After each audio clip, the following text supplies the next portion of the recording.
एक छोटे से शहर में आदित्य नाम का एक युवक रहता था। वह पढ़ाई में ठीक ठाक था, लेकिन उसमें एक बहुत बड़ी कमी थी। वह हर जरूरी काम को टालता रहता था। जब भी उसकी माँ या पिता उसे पढ़ने के लिए कहते, वह हंसकर कहता, अभी बहुत वक्त है, कल से पढ़ाई शुरू करूंगा। यही कहते कहते उसके 3 साल बीत गए। स्कूल के रिजल्ट आए, आदित्य फेल हो गया। घर वालों ने समझाया, बेटा समय की कदर करना सीखो, जो समय आज गया वह फिर कभी लौट कर नहीं आता। लेकिन आदित्य को फर्क नहीं पड़ता।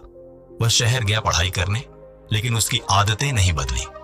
दिन भर मोबाइल पर रील्स देखना, दोस्तों के साथ मस्ती करना, हर काम को टालना, यही उसकी दिनचर्या बन चुकी थी। आदित्य के शहर में एक बुजुर्ग व्यक्ति रहते थे, शांत स्वभाव के, गहराई से सोचने वाले और जीवन के अनुभवों से भरपूर। लोग उन्हें ज्ञान बाबा कहते थे। एक दिन आदित्य ने तय किया, मुझे उनसे मिलना चाहिए, शायद मेरी जिंदगी बदल सके। वह बाबा के पास गया। बाबा पेड़ के नीचे आंखें बंद किए ध्यान में लीन थे। आदित्य ने सिर झुकाया और कहा, बाबा मैं हर जगह पीछे रह जाता हूं, मेरे दोस्त मुझसे आगे निकल जाते हैं, मैं हार गया हूं, कृपया मेरी मदद करें। बाबा ने आंखें खोली, मुस्कुराए और बोले, बेटा तुम्हारी समस्या यह नहीं कि तुम काबिल नहीं हो, समस्या यह है कि तुम समय की कीमत नहीं समझते। चलो मैं तुम्हें एक कहानी सुनाता हूँ। बहुत समय पहले एक राजा था जो प्रजापालक और न्यायप्रिय था। एक दिन वह जंगल में एक गरीब आदमी से मिला। मैले कपड़े, थका चेहरा, निराशा से भरा जीवन। राजा ने पूछा, क्या तुम कुछ करना नहीं चाहते? गरीब व्यक्ति बोला, कोशिश की लेकिन कोई साथ नहीं देता, लगता है मेरी किस्मत ही खराब है। राजा मुस्कुराया और बोला, आज मैं तुम्हें एक मौका देता हूं।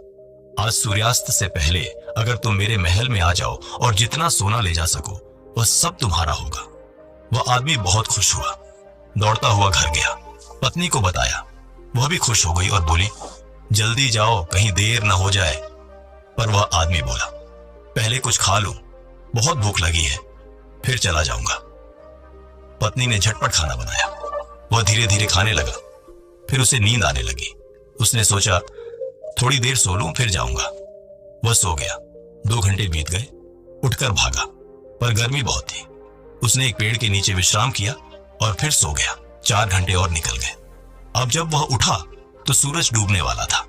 वह दौड़ा महल की ओर, लेकिन जब पहुंचा तो दरवाजे बंद हो चुके थे। वह फूट फूट कर रो पड़ा। एक बार अमीर बनने का मौका उसके हाथों से समय की लापरवाही के कारण निकल गया। बाबा ने कहानी खत्म की और शांत स्वर में कहा, समय का मूल्य समझो बेटा, वरना एक दिन पछतावा ही बचेगा। आदित्य को जैसे बिजली का झटका लगा। वह एकदम चुप हो गया, आंखों से आंसू बहने लगे। उसने बाबा के चरणों में झुककर धन्यवाद कहा और संकल्प लिया, अब एक पल भी बर्बाद नहीं करूंगा।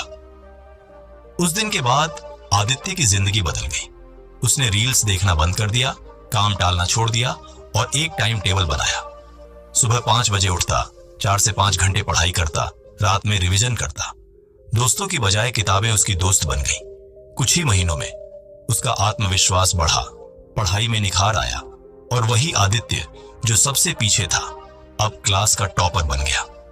अगर आपको ये प्रेरणादायक कहानी पसंद आई हो तो इसे अभी लाइक करें और अपने दोस्तों के साथ शेयर करें ताकि वे भी समय का मूल्य समझ सकें।